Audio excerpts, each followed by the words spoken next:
音乐家是福鼎所写的点仔歌，是台湾正出名的囡仔歌。经过作家康源对1980年代开始研究是福鼎写的歌，对这囡仔歌来看台湾民间文化的底子。落尾康源老师也开始投入这台语囡仔歌诗歌的创作，用音乐来表现台语文学的水气甲内涵，用母语来记录台湾的生活故事。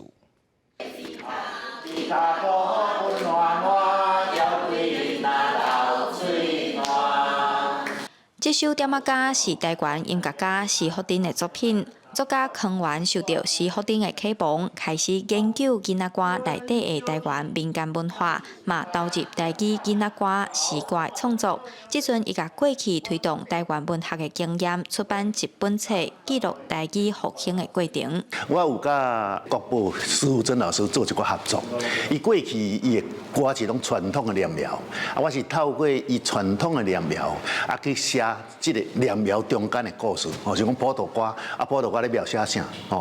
望讲会当透过即个歌去了解台湾文化的底子。康源表示，1964年点仔歌这首歌拄发表，却因为当时政府禁止讲台语的政策，所以袂当伫学校唱。为着保存台湾语言的文化，康源开始用台语写诗创作，希望民众为文学来了解台语的水气甲内涵。康老师是巴肚底有足侪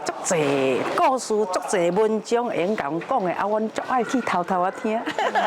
台语的文学的创作的时候，我发现到足侪字的迄落这押韵有够水的，所以学台语真正是爱为迄个细汉就开始。康源表示，伊一路见证台语为互人压制到正做国家语言的艰苦过程。虽讲即阵台语开始受到重视，但是伊认为进步尚慢，毋望会当早一日成立台语的全职单位，为家庭、学校各场所落去推动，才袂互台语的传承出现断层。记者杨淑晴综合报道。